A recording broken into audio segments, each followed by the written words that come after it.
വിശറി നിങ്ങൾക്കറിയാമല്ലോ, വിശറിയുടെ ഉപയോഗം ഞാൻ ഈ ചെറുപ്പകാലത്ത് കേട്ടിട്ടുണ്ട്. വീശാം, ഇരിക്കാം, കുടയായി പിടിക്കാം, കാശിക്ക് പോകുമ്പോൾ അരി കൊണ്ടുപോരാം. വിശറിയെക്കുറിച്ച് പറയുന്ന പല പല യൂസാണ് ഈ വിശറിക്കുള്ളത്. ഈ കൊടും ചൂടത്ത് എ സിയും ഫാനും ഒക്കെ വേണമെന്ന് നമ്മൾ പറയുമ്പോൾ വിശറി ഉപയോഗിച്ചാലും ചില സാധ്യതയുണ്ട്.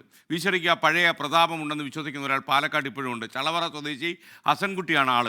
അദ്ദേഹത്തെ അറിയപ്പെടുന്ന വിശറി ബാപ്പു എന്നാണ്. 54 കൊല്ലമായി പാരമ്പര്യ തൊഴിലായ വിശറി നിർമ്മാണവും വിൽപ്പനയും മുടക്കമില്ലാതെ അദ്ദേഹം ഇപ്പോഴും തുടരുന്നു. നമുക്ക് നോക്കാം വിശറി ബാപ്പുവിൻ്റെ വിശേഷങ്ങൾ.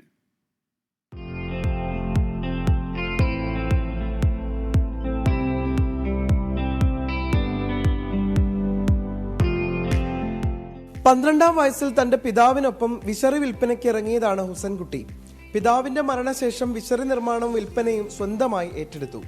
ഇക്കാലത്തിനിടെ ഫാനും എ സിയും കൂളറുമെല്ലാം സജീവമായി. എന്നാൽ അന്നും ഇന്നും വാപ്പുവിന്റെ വിശറിക്ക് ആവശ്യക്കാരുണ്ട്.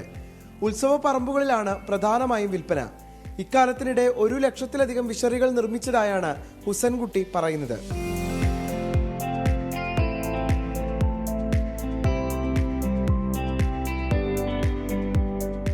പനയോലയും കുരുത്തോലയും ഉപയോഗിച്ചാണ് മനോഹരമായ വിശറികൾ നിർമ്മിക്കുന്നത്. പനമ്പട്ടയുടെ ഇളം കൊമ്പുകൾ ശേഖരിച്ച് ഉണക്കിയ ശേഷം പട്ടയുടെ മേൽ കല്ലുകൾ കയറ്റിവെക്കും. ശേഷം പട്ടയിൽ വെള്ളം തളിച്ച് കുതിർത്തി വൃത്താകൃതിയിൽ മുറിച്ചെടുക്കും. പിന്നീടാണ് വിശറി നിർമ്മാണം. വിശറിയുടെ അഗ്രഭാഗത്ത് കുരുത്തോല ചുറ്റി പച്ചമഞ്ഞൾ ഉപയോഗിച്ച് നിറം വരുത്തും. തുണി കൊണ്ട് അഗ്രഭാഗം പൊതിഞ്ഞ് മോടി പിടിപ്പിക്കും. ഇതോടെ വാപ്പു സ്പെഷ്യൽ വിശറി തയ്യാർ.